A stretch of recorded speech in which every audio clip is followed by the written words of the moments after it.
Good evening to all students. Navodaya institute of secondary studies में आपका स्वागत है। राइज ऑफ नेशनलिज्म के पार्ट 4 वीडियो को शुरू करने से पहले मैं आपको बताना चाहूँगा कि ये भी एक बैकग्राउंड कॉन्सेप्ट वीडियो है। आपने अगर टेक्स्ट बुक पढ़ा होगा तो आपने देखा होगा किस तरीके से टेक्स्ट बुक में चीज़ों को अरेंज किया होता है। पहले टॉपिक 1 लिखा होता है, फिर 1.1, 1.2, 1.3 ऐसे टॉपिक्स अरेंज होते हैं। उस तरह से टॉपिक 2 है, फिर 2.1 है, 2.2 है, 2.3 है, 2.4 है। तो जो टॉपिक 2 है उस टॉपिक 2 में जो आप हेडिंग देखेंगे बुक का, वो है making the nationalism in Europe, the making of nationalism in Europe. Europe में नेशनलिज्म कैसे बना, इसको जानने से ज़रूरी है ये जानना कि आखिर यूरोप में नेशनलिज्म बनने का कारण क्या था और नेशनलिज्म के आने से पहले यूरोप में क्या परिस्थितियाँ थी। ऐसी कौन सी परिस्थितियाँ थीं जिसके वजह से यूरोप में नेशनलिज्म को आना पड़ा, नेशनलिज्म के कॉन्सेप्ट का ग्रोथ हुआ और नेशनलिज्म यूरोप में आया, उसके पहले यूरोप की क्या परिस्थिति थी। तो ये कॉन्सेप्ट वीडियो है जो कि आपको पूरे टॉपिक 2 को समझने में हेल्प करेगा। टॉपिक 2.1, टॉपिक 2.2, 2.3, 2.4 आने वाले सारे टॉपिक्स पे सेपरेट वीडियोस आपको मिलेंगे।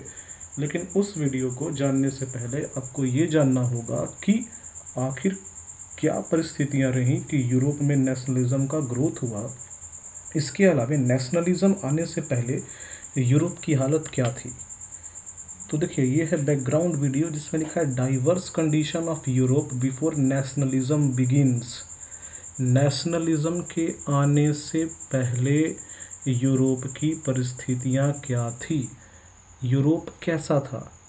यूरोप एक केक की तरह था और बहुत सारे मोनार्कियल स्टेट्स उसका एक एक टुकड़ा अपने पास रखे हुए थे और पूरा का पूरा केक का जो शेप था ना, वो बिल्कुल बिगड़ गया था। जस्ट लाइक दिस आप देख सकते हैं। आपको बहुत सारे अम्पायर दिखेंगे। ये यूरोप है। यहाँ देखिए Spanish monarchy, Habsburg Persian monarchy, Vienna, ये ब्लू मैप आप देख रहे हैं फ्रांस है, ये पुर्तगाल है जहाँ से वास्को डी गामा आया था, ये फ्रांस है, इसकी राजधानी यहाँ पेरिस दिख रहे हैं। और यहाँ आपको अम्पायर दिख रहा होगा, Denmark, Norway, Baltic sea, Sweden empire, Russia, यार Ottoman empire, Habsburg monarchy, specially Habsburg monarchy को जानना होगा, पोलैंड को जानना होगा, इधर जर्मनी को जानना होगा, यहाँ स्पेनिश मोनार्की आप देख रहे हैं। तो हर जगह मोनार्क था। ये थी यूरोप।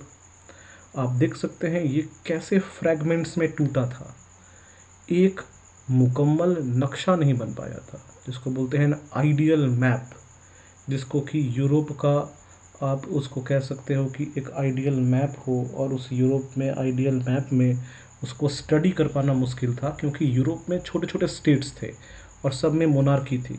तो इस वीडियो में हम लोग ये समझेंगे कि नेशनलिज्म के आने से पहले मीन्स 18th सेंचुरी में, मिड 18th सेंचुरी में यूरोप की हालत क्या थी। आपको पता होगा कि 1783, 89, 1790, 94 के आसपास जब फ्रांस में रिवॉल्यूशन आया, उसके बाद जो चीज़ें बदली वो मिड 18th सेंचुरी के बाद बदली। यानी 1750 के बाद, 1760 के बाद चीज़ें कैसे बदली। तो 1783, 1789 उसके पहले की स्थिति क्या थी। तो ये है मिड 18th सेंचुरी का आपका यूरोप का मैप। देख सकते हैं हर जगह अम्पायर है, मोनार्की है, एक नेशन स्टेट नहीं था। तो हम लोग वही जानेंगे कि यूरोप में कौन कौन से मोनार्क थे, वहाँ के लोगों के समस्याएं क्या क्या थीं, कौन सी भाषा बोलते थे, उनका इथनिक कंपोजिशन क्या था। और तब हमें फिर समझ में आएगा कि यूरोप में कैसे एकजुटता आई। अब देख सकते हैं क्या, if we look at the map of the mid 18th century Europe, we will find that there were no nation states as we know them today. जो आज हम जान रहे हैं फ्रांस है, जर्मनी है, वैसा नहीं था पहले। आप देख सकते हैं ये मैप में बिल्कुल अजीबो गरीब नक्शा था। आप अगर सर्च करेंगे तो सन 1500 में यूरोप का नक्शा चेंज हुआ। और पूरे पूरे वर्ल्ड में मैं आपको बता रहा हूँ, जितनी बार यूरोप का नक्शा चेंज हुआ उतनी बार किसी और कॉन्टिनेंट का नक्शा चेंज नहीं हुआ, क्योंकि इतने सारे चेंजेस आए, रेनेंसिएशन आया, मोनार्क से डेमोक्रेटिक की ओर जो शिफ्ट हुए, तो जितना बदलाव आया उस बदलाव का नतीजा है कि आज यूरोप जो है इतना डेवलप्ड हुआ है। यूरोप में मोनार्की से डेमोक्रेसी कैसे आई, शिफ्ट कैसे हुआ, तो हम लोग को इस वीडियो में ये समझना है, इस क्लास में ये समझना है कि आखिर क्या परिस्थिति थी नेशनलिज्म के पहले। यूरोप में तो नेशनलिज्म फ्रांस के रिवॉल्यूशन के बाद से शुरू हुआ बहुत तेज़ी से, लेकिन उसके पहले की क्या स्थिति थी, अगर हम ये जान लेंगे तो फिर समझना काफ़ी आसान हो जाएगा।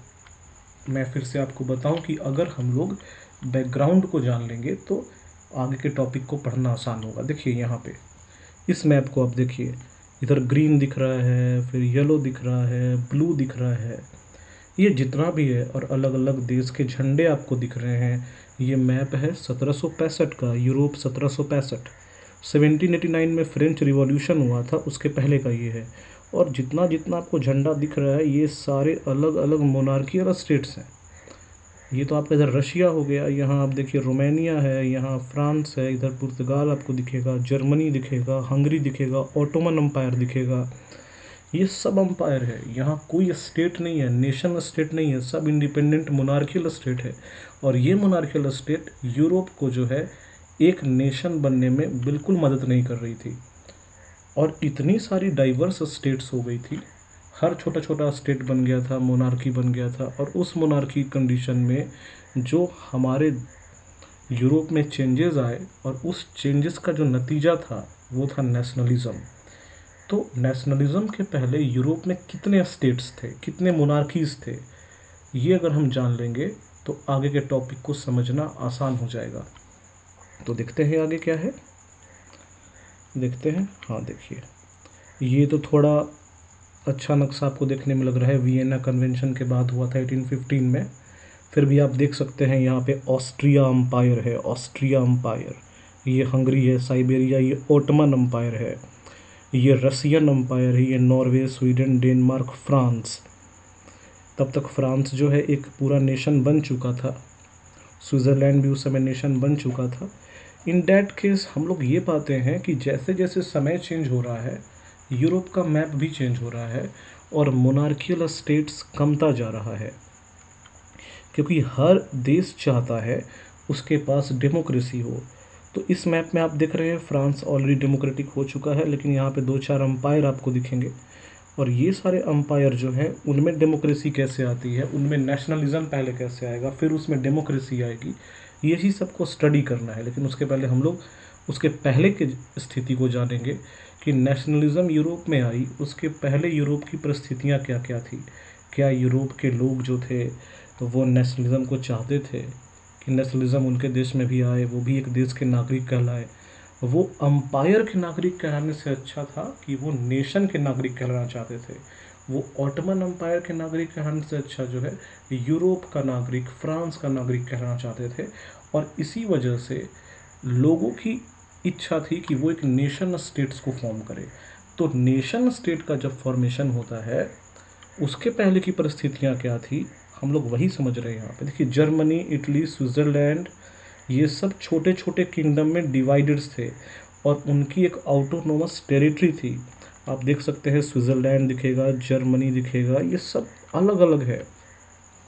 अलग अलग कहने का मतलब हुआ कि ये सब छोटे छोटे स्टेट्स बटे थे। जर्मनी उस समय कंट्री नहीं था, इटली कंट्री नहीं था, स्विट्ज़रलैंड कंट्री नहीं था। 1750-1760 में जर्मनी, इटली, स्विट्ज़रलैंड ये सब कंट्री नहीं था, ये सब छोटे छोटे किंगडम्स में डिवाइड थे। जर्मनी के अंदर भी छोटे छोटे किंगडम थे और उनका एक ऑटोनोमस टेरिटरी था। ऑटोनोमस यानी अपने हिसाब से वो लोग बाउंड्री तय कर लिए थे और हर एक बार लड़ाई लड़ते थे, बाउंड्री खिसक जाती थी। एक कॉमन टेरिटरी उनका नहीं था, जिसकी वजह से ऑटोनोमसिटी थी। हर समय लड़ाई होता था बाउंड्री को लेकर के, इनमें आपस में टकराव होता था, टकराव होने से चीज़ें, परिस्थितियाँ बदलती थी। तो जर्मनी, इटली, स्विट्ज़रलैंड ये सब छोटे छोटे किंगडम्स बटे थे जिसके रूलर ऑटोनोमस थे और यहाँ मोनार्की था। ईस्टर्न और सेंट्रल यूरोप जो था वो ऑटोक्रेटिक मोनार्की के कंट्रोल में था। ऑटोक्रेटिक मतलब तानाशाह मोनार्की के कंट्रोल में था। ईस्टर्न और सेंट्रल यूरोप पूरा, अगर आप मैप को देखिए तो ये है आपका पूरा ईस्टर्न और सेंट्रल यूरोप। ये जितना भी आप देख रहे हो ये सब Denmark, Prussia, Poland, Galicia, Austrian empire, Syria, Bulgaria, Romania, ये सारा। आगे मेडिटेरियन सी के ग्रीस चले जाओ, क्रीट चले जाओ, साइप्रस, सीरिया, सीरिया तो यहाँ चला गया। ये सारा कुछ जो था ना, ये सारा जो है सेंट्रल और ईस्टर्न यूरोप, यहाँ मोनार्क थे, तानाशाह थे, यहाँ नेशन नहीं था। और ये कब है? नेशनलिज्म के पहले की परिस्थिति है। ईस्टर्न और सेंट्रल यूरोप में ऑटोक्रेटिक मोनार्की थे, जिनका जो टेरिटरी था, उस टेरिटरी के अंदर भी बहुत सारे लोग रहते थे, डाइवर्स पीपल। ऐसा नहीं था कि एक मोनार्क है तो एक ही जाति के लोग रह रहे हैं वहाँ पे, एक ही धर्म के लोग रह रहे हैं, नहीं था, ऐसा नहीं था। एक मोनार्कियल स्टेट में अलग अलग जाति और अलग अलग धर्म के लोग रहते थे। तो प्रॉब्लम कहाँ था? प्रॉब्लम ये था कि सारे जाति और धर्म के लोगों की संख्या बराबर नहीं थी।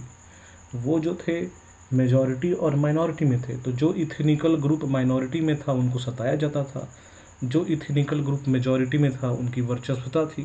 कहने का ये मतलब हुआ कि डाइवर्स पीपल तो थे, लेकिन उनमें इक्वालिटी नहीं थी। ईस्टर्न और सेंट्रल यूरोप के जितने भी मोनार्कियल स्टेट्स थे, उनमें अलग अलग जाति और धर्म के लोग रहते थे, लेकिन अलग अलग जाति और धर्म के लोगों में समानता नहीं थी। जिनकी पॉपुलेशन ज़्यादा थी वो ओवर पावर कर रहे थे, वो डोमिनेट कर रहे थे, और बाकी इतने ग्रुप को काफ़ी नुकसान हो रहा था। अब देखिए, जैसा कि मैंने बताया कि उनके अंदर कॉमन कल्चर नहीं था। मोनार्कियल स्टेट में अलग अलग कल्चर के लोग रहते थे, अलग अलग डाइवर्सिटी के लोग थे, लेकिन उनके अंदर कलेक्टिव आइडेंटिटी नहीं थी। जैसे इंडिया में आप देखेंगे तो इंडिया में अलग अलग स्टेट है, अलग अलग उसमें रिलीजन के लोग हैं, लेकिन वो एज अ इंडियन कहलाते हैं। They call themselves Indian, but that time such concept was not existed there. वो कॉन्सेप्ट उस समय वहाँ पे नहीं था। वहाँ पे अलग अलग लोग थे, उनकी आइडेंटिटी अलग अलग वो जानी जाती थी, वो अपने आप को अलग अलग रूप में ट्रीट करते थे, एक कॉमन कल्चर को वो फॉलो नहीं करते थे।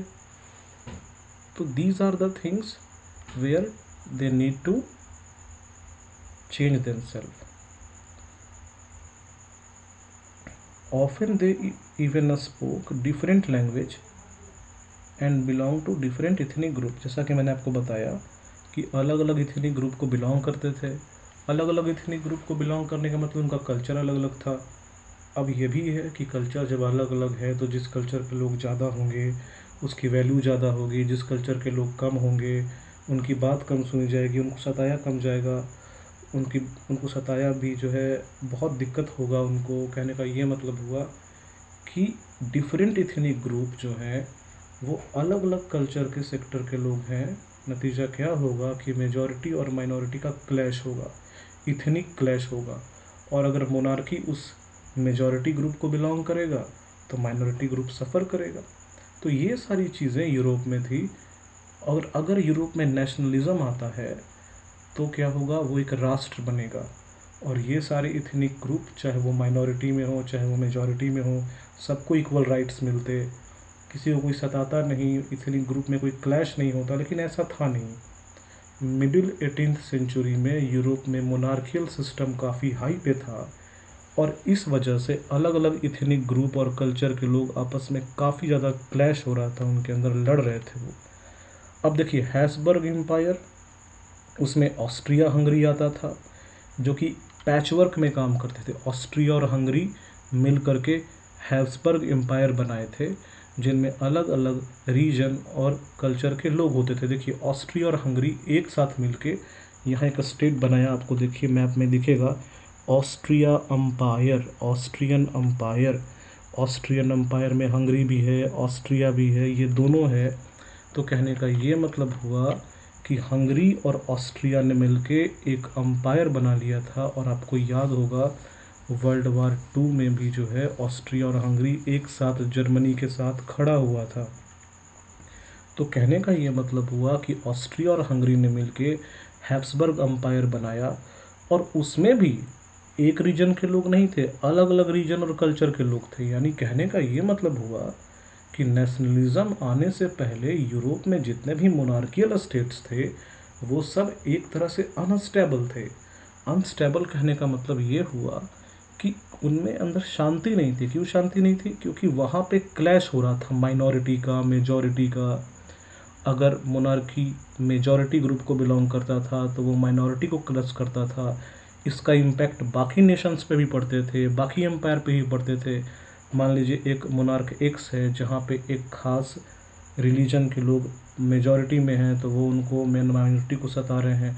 तो दूसरे स्टेट में वही रिलीजन माइनॉरिटी में है, तो दूसरा रिलीजन मेजॉरिटी में है, तो वो उसको क्लैश करा रहा है। तो कहने का ये मतलब हुआ कि ये टकराव की स्थिति बन रही थी, लोग आपस में लड़ रहे थे। एक मोनार्कियल स्टेट दूसरा मोनार्कियल स्टेट से हमेशा लड़ता था, मेजॉरिटी और माइनॉरिटी के क्लैश को लेके। इसके अलावा टेरिटोरियल को एक्सपेंड करने के लिए, ये सब वजह से इनमें काफ़ी लड़ाई हो रही थी। क्योंकि जब मोनार्की होता है तो वो अपने हिसाब से रूल को चेंज करता है। कॉन्स्टिट्यूशन नहीं होता है, गवर्नमेंट नहीं होता है, लोगों के टुवर्ड रिस्पॉन्सिबिलिटी नहीं होती है, जिस वजह से राजा को जैसे मन होता है वो वैसे काम करता है। जनता का नुकसान होगा, फ़ायदा होगा, कोई देखभाल नहीं होती है उसकी। तो हैब्सबर्ग एम्पायर में ऑस्ट्रिया और हंगरी एक साथ मिलके जो है शासन चला रहे थे, और उसमें भी एक जैसे लोग नहीं थे, उनके पीपल, उनके सिटीजन में अलग अलग कल्चर और रिलीजन के लोग थे। अब देख सकते हैं वही मैप यहाँ ऑस्ट्रिया और हंगरी का है। तो ये सब अंपायर है। अंपायर मतलब कि यहाँ मोनार्क है, तानाशाह है यहाँ पे। अब देखिए हैब्सबर्ग अंपायर क्या है। जो मैंने बात किया ऑस्ट्रिया और हंगरी ने मिलके हैब्सबर्ग अंपायर बनाया था, उसका नक्शा देखिए कैसा है। ये है आपका हैब्सबर्ग अंपायर ऑस्ट्रिया और हंगरी को मिला के। हैब्सबर्ग अंपायर ये है ऑस्ट्रिया हंगरी को मिला के। किंगडम ऑफ हंगरी देख सकते हैं यहाँ, किंगडम ऑफ ग्लेसिया देख सकते हैं, किंगडम ऑफ भीमिया देख सकते हैं, ये जर्मनी है आपका। अंपायर ऑफ ऑस्ट्रिया है, ये दोनों मिलके आप देख सकते हो। अंपायर ऑफ ऑस्ट्रिया और किंगडम ऑफ हंगरी, ये दोनों मिलके क्या बन गया, हैब्सबर्ग अंपायर बन गया।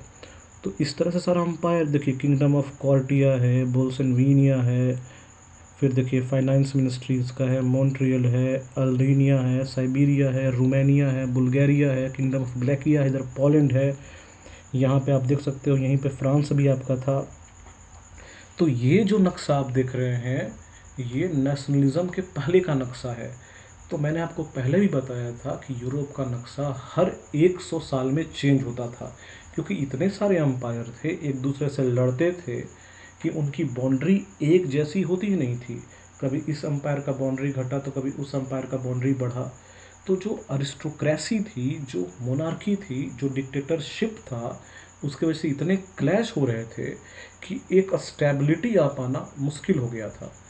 और जब कोई भी स्टेट में, जब कोई भी कॉन्टिनेंट में स्टेबिलिटी नहीं आती है, तो वहाँ का डेवलपमेंट भी रुक जाता है। तो रशियन अम्पायर, चाहे वो हैब्सबर्ग अम्पायर हो या फिर अम्पायर ऑफ जर्मनी हो, ऑस्ट्रिया हो, इन सब में रेगुलरली क्लैश हो रहा था। आगे देखिए क्या है कि ये जो आपका हैब्सबर्ग अम्पायर है, इसमें क्या क्या था देखिए। अल्पाइन रीजन था। अल्पाइन क्यों कहा जाता है, थोड़ा ठंडा प्रदेश है तो अल्पाइन के पौधे पाए जाते हैं, अल्पाइन का लंबा लंबा ट्री होता है, ये रीजन कहलाया अल्पाइन रीजन। और इस अल्पाइन रीजन में क्या क्या था, अल्पाइन रीजन किसको बोला गया, अल्पाइन रीजन जो है वो हैब्सबर्ग अम्पायर के अंदर आया। आपसे ऑब्जेक्टिव क्वेश्चन में कभी पूछ सकता है कि अल्पाइन रीजन किस अम्पायर के अंडर में था, तो आपको पता होना चाहिए कि अल्पाइन रीजन जो है हैब्सबर्ग अम्पायर के अंदर था, जिसमें ट्रायल, ऑस्ट्रिया, सुडेंटलैंड, भीमिया, ठीक है, जहाँ पे अरिस्टोक्रेसी थी और जर्मन स्पीकन लोग थे। देखिए यहाँ पे लिखता है it include Alpine region, the Tyrol, Austria and the Sudetenland as well as Bohemia, where aristocracy was predominantly German speaking. और यहाँ पे जो बोली बोली जाती थी, जर्मनी की बोली बोली जाती थी। देखिए यहाँ पे जर्मनी है, तो हालांकि ये अम्पायर हैब्सबर्ग अम्पायर है, लेकिन जर्मनी के लैंग्वेज का इन्फ्लुएंस है। तो अम्पायर कोई और है, लैंग्वेज कोई और बोली जाती है, यानी बिल्कुल मिक्सचर हो गया। लोग कोई और हैं, अम्पायर कोई और है, भाषा कोई और बोली जाती है, और वो भी मेजॉरिटी में नहीं है। देखिए अभी क्या लिखता है, it also include Italy speaking province like Lombardy and वियतना। देखिए यहाँ पे लॉम्बार्डी और वियतना, यहाँ देखिए जर्मनी, देखिए ये है आपका हैब्सबर्ग अम्पायर, जिसमें ऑस्ट्रिया और हंगरी भी है। समस्या क्या है कि यहाँ पे इनका कोई अपना ओन लैंग्वेज नहीं है। जर्मनी के भी लोग यहाँ पे आके आ गए, तो कुछ लोग जर्मन बोलते हैं, तो इटली से भी यहाँ लोग के आके रहने लगे, तो इटली भी बोलते हैं, यहाँ पे इटालियन लैंग्वेज ही बोला जाता है। तो कहने का मतलब क्या हुआ कि यहाँ पे एक अम्पायर होते हुए डाइवर्सिटी बहुत ज़्यादा थी। जैसे हमारा इंडिया है, इंडिया एक नेशन है, बहुत सारी भाषा बोली जाती है, तो हम लोग नेशन स्टेट में हैं। ऐसी ही परिस्थिति इन अम्पायर्स में भी थी, लेकिन ये नेशन स्टेट्स नहीं थे, ये इंडिपेंडेंट मोनार्कियल स्टेट थे, और यहाँ पे सारे लोगों को बराबर अधिकार नहीं मिलता था। तो कहने का ये मतलब हुआ कि इनका एडमिनिस्ट्रेशन पॉलिटिकल स्ट्रक्चर मोनार्की का था, लेकिन जोग्राफिकल इथनिकल कंपोजिशन एक नेशन स्टेट का था। अलग अलग कल्चर, डाइवर्सिटी, रिलीजन के लोग रहते थे, लेकिन मोनार्कियल एडमिनिस्ट्रेशन होने के वजह से उनको बराबर का अधिकार नहीं मिलता था। मेजॉरिटी अक्सर जो है माइनॉरिटी के ऊपर जो है हावी रहते थे, दे डोमिनेंट ओवर दी माइनॉरिटी। तो नतीजा क्या हुआ? नतीजा ये हुआ कि इनके अंदर जो है आक्रोश की भावना जागी, दे स्टार्टेड रिबेलिंग। यही कारण था कि नेशनलिज्म यूरोप में और ज़्यादा पकड़ा। क्यों पकड़ा? क्योंकि जो अम्पायर था, जो डायनेस्टी थी, डायनेस्टी में एक तरह के लोग नहीं थे। उनके सिटीजन में अलग अलग रिलीजन के लोग थे, अलग अलग कल्चर के लोग थे, अलग अलग इथनिक कंपोजिशन के लोग थे, उनके लैंग्वेज भी अलग अलग थे, लेकिन जो मेजॉरिटी था वही रूल कर रहा था। इस वजह से जो कम पॉपुलेशन जिनका था, जो माइनॉरिटी में थे, उनको हमेशा सताया जा रहा था। तो नतीजा क्या निकला कि इन लोगों के अंदर भी आक्रोश जागा और इन लोगों ने भी नेशनलिज्म के लिए फ़ाइट करना शुरू किया।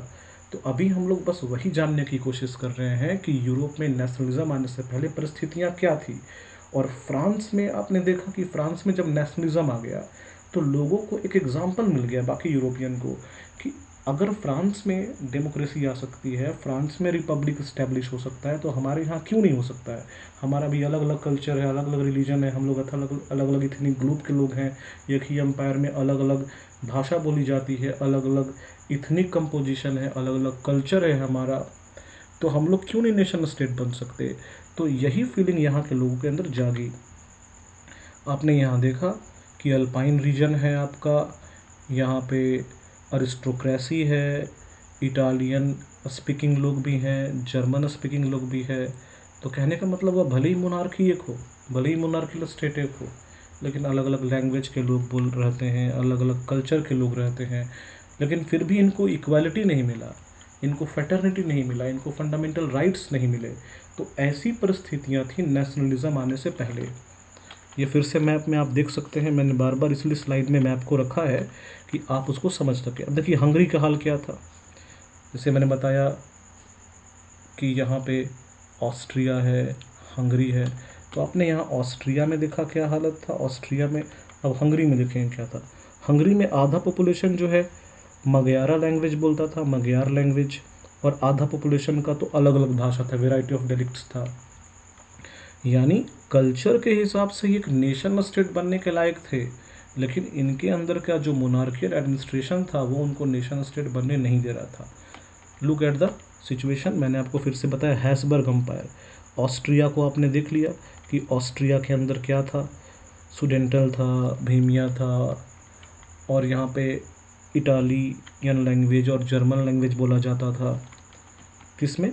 हैसबर्ग अम्पायर के अंदर ऑस्ट्रिया में। देखिए हम लोग हैसबर्ग अम्पायर पढ़ रहे हैं, तो हैसबर्ग अम्पायर के अंदर ऑस्ट्रिया में ये सारी परिस्थितियाँ थी कि यहाँ जर्मन और इटालियन दोनों बोला जाता था, क्योंकि देखिए जर्मनी और इटली दोनों ऑस्ट्रिया के नज़दीक थे, और यहाँ से लोग भी यहाँ आते थे ऑस्ट्रिया में, इटली से भी लोग ऑस्ट्रिया में आते थे। तो ऑस्ट्रिया में लैंग्वेज भी एक जैसा नहीं था। यहाँ पे जर्मनी भी बोली जाती थी, जर्मन भी बोला जाता था, इटालियन भी बोला जाता था, जर्मनी के भी कुछ लोग यहाँ पे थे, इटली के भी कुछ लोग यहाँ पे थे। तो इथनिक कल्चर भी जो है एक जैसा नहीं था। कुछ यहाँ देखिए भीमिया मौर्विया के लोग भी यहाँ पे थे, यहाँ पे कुर्टिया भी बोला जाता था। तो कहने का यह मतलब हुआ कि इनकी कॉमन बाउंड्री नहीं थी, जिसकी वजह से अलग अलग लोग रहते थे यहाँ पे, अलग अलग कल्चर इनका था।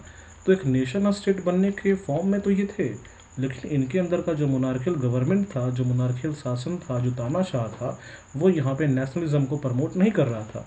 उनको अपना शासन, उनकी सत्ता काफ़ी प्यारी थी। देखिए आगे अब क्या लिखता है।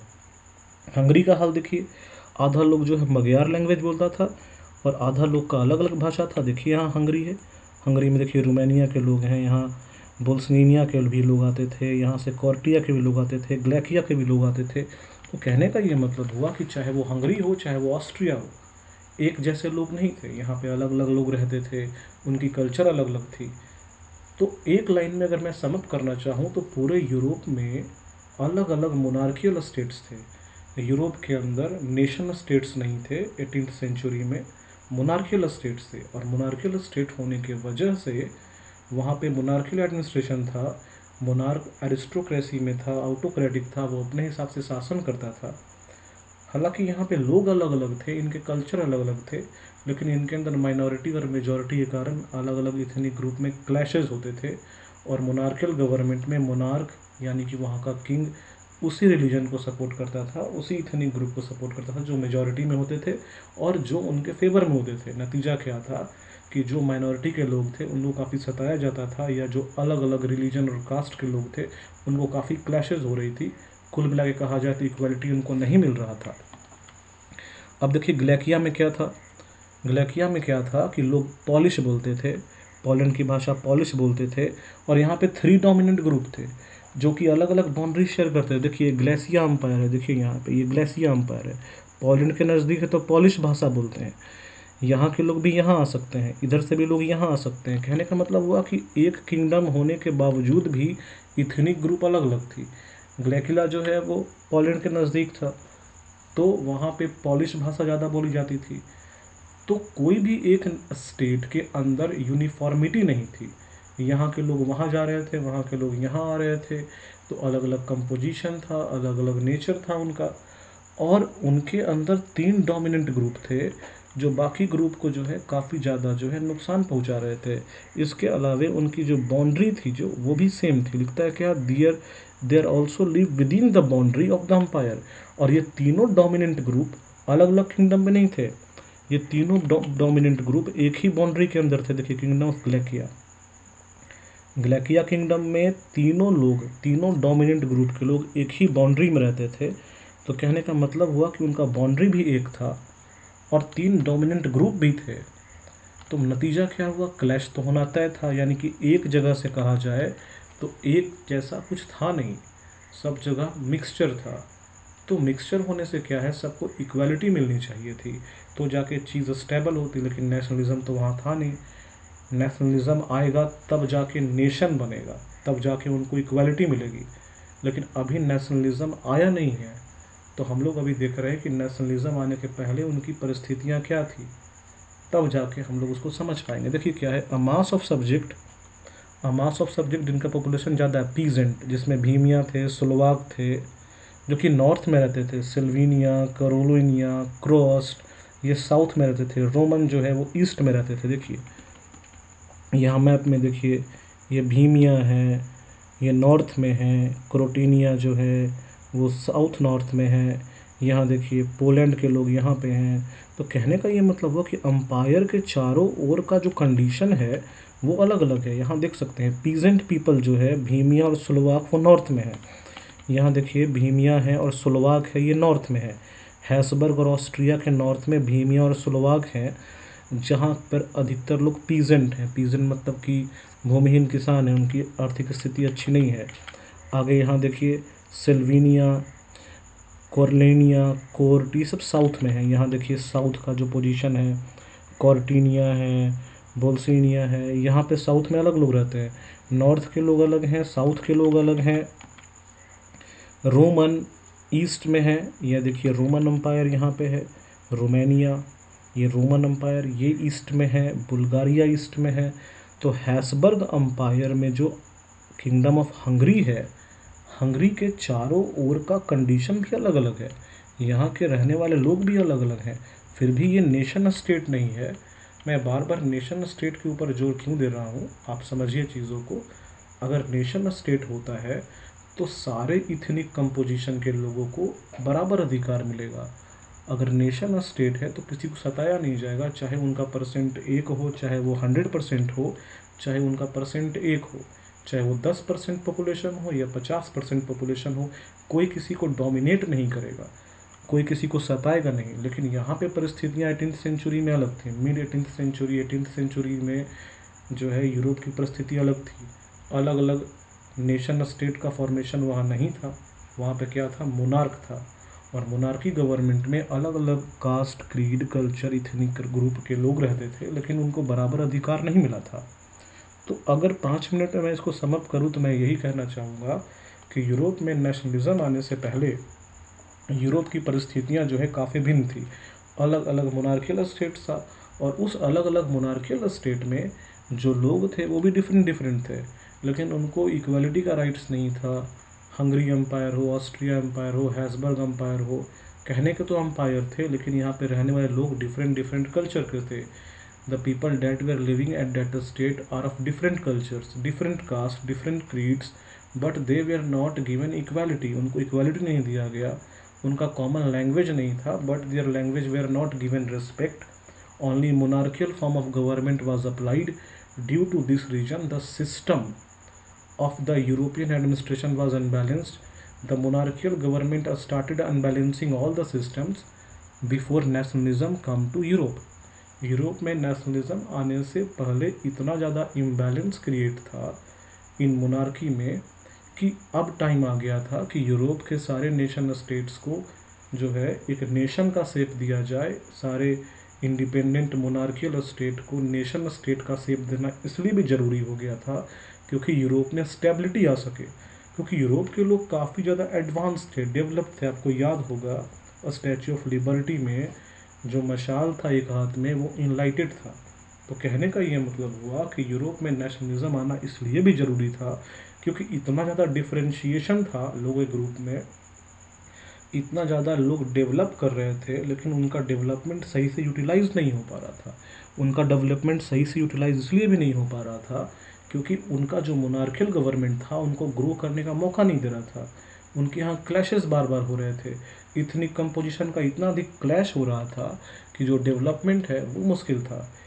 तो फ्रांस को देख के लोगों को प्रेरणा मिली कि जब फ्रांस में डेमोक्रेसी आ सकती है, रिपब्लिक आ सकती है, तो हम लोग के अंदर क्यों नहीं आ सकती।